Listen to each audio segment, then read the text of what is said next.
नमस्कार. सातारा सखीमध्ये आपले खूप खूप स्वागत आहे. ही आहेत 33 कोटी देवतांची नावे. वाचा, महत्त्व, मान्यता व काय तथ्य. 33 कोटी देवता. गायीच्या पोटात 33 कोटी देवतांचा वास असल्याची समजूत दिसून येते. आपल्याकडे खरेच 33 कोटी देवता आहेत का? 33 कोटी देवतांची नावे काय? 33 कोटी देवता, महत्त्व, मान्यता आणि काही तथ्य याविषयी जाणून घेऊया. भारतीय संस्कृतीत परंपरा, चालीरीती, कुळाचार, कुळधर्म यांना अनन्यसाधारण महत्त्व आहे. भारतात हजारो मंदिरे आढळून येतात.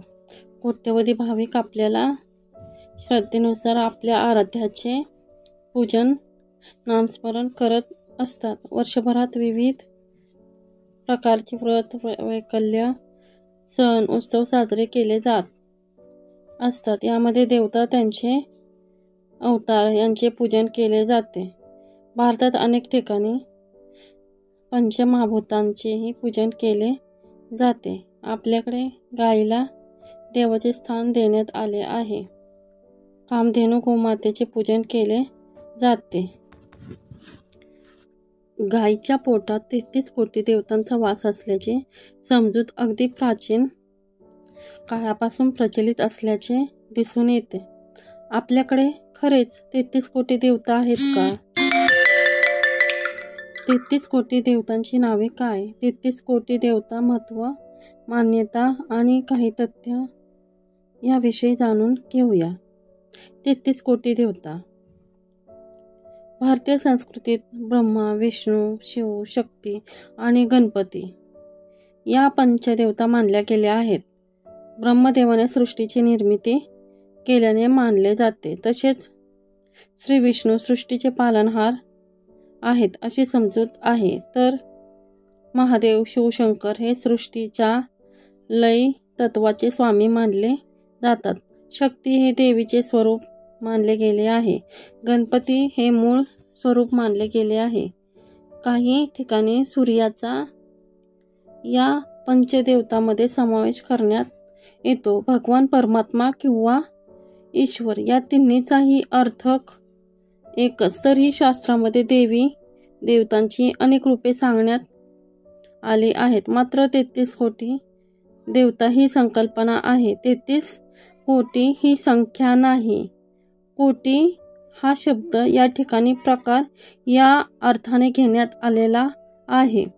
संस्कृत भाषेत कोटी या शब्दाचा अर्थ करोड नसून प्रकार असा आहे. त्यामुळे आपल्याकडे 33 कोटी ही देवतांची संख्या नसून त्याचे प्रकार आहेत असे सांगितले जाते.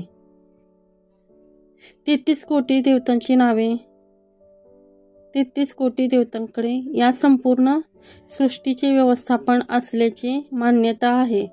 या 33 कोटी देवतांमध्ये 8 वसु, 11 रुद्र, 12 आदित्य, 1 इंद्र आणि 1 प्रजापती आहेत. या प्रत्येकाचे कार्य वेगवेगळे आहे. प्रत्येकाचा कार्यभार वेगळा असल्यामुळे याला कोटी म्हणले गेले आहे असे सांगितले जाते. कोटी हा शब्द विशेषणात्मक आहे, संख्यावाचक नव्हे. 12 आदित्यांची नावे. अंशुमान, आर्यमन, इंद्र, त्वष्टा, धानु, पर्जन्य, पूषण, भग, मित्र, वरुण, वैवस्वत व विष्णू. 11 रुद्रांची नावे. मनु, मन्यू, महत, शिव, ऋतुध्वज, महिनस, उम्रतेरस, काल, वामदेव, बहु आणि धृतध्वज. अष्टवसूंची नावे. आप, ध्रुव, सोम, धर, अनिल, अनल, प्रत्युष आणि प्रभास. 1 इंद्र, 1 प्रजापती. असे एकूण 8, 11, 12, 1, 1 असे सगळे मिळून 33 होतात. 33 कोटी देवता. काही तथ्य. काही शास्त्रामध्ये इंद्र आणि प्रजापतीच्या जागी 2 अश्विनी कुमारांना 33 कोटी देवतांमध्ये स्थान देण्यात आले आहे. सृष्टीचे व्यवस्थापन करण्यासाठी सदर देवताकडे कार्यभार सोपवण्यात आल्याचे सांगितले जाते. या 33 कोटी देवतांचा उल्लेख काही प्राचीन ग्रंथांमध्ये आढळून येतो. महाभारत आणि वंश यासारख्या प्राचीन ग्रंथात या 33 कोटी देवता संदर्भातील काही उल्लेख आल्याचे पाहायला मिळते. ईश्वर वेगवेगळ्या रूपातून व्यक्त होतो असा एक मूलभूत सिद्धांत आहे. 33 कोटी देवता या संकल्पनेबाबत काही मतांतरे असल्याचे आढळून येते. 33 कोटी देवतांशिवाय सृष्टीचे कार्य करण्यासाठी अन्य देवता कार्यरत असल्याचे सांगितले जाते. अनेकविध मते असली तरी 33 कोटी ही संख्या नसून ते प्रकार आहेत यावर सर्वांचे एकमत असल्याचे पाहायला मिळते.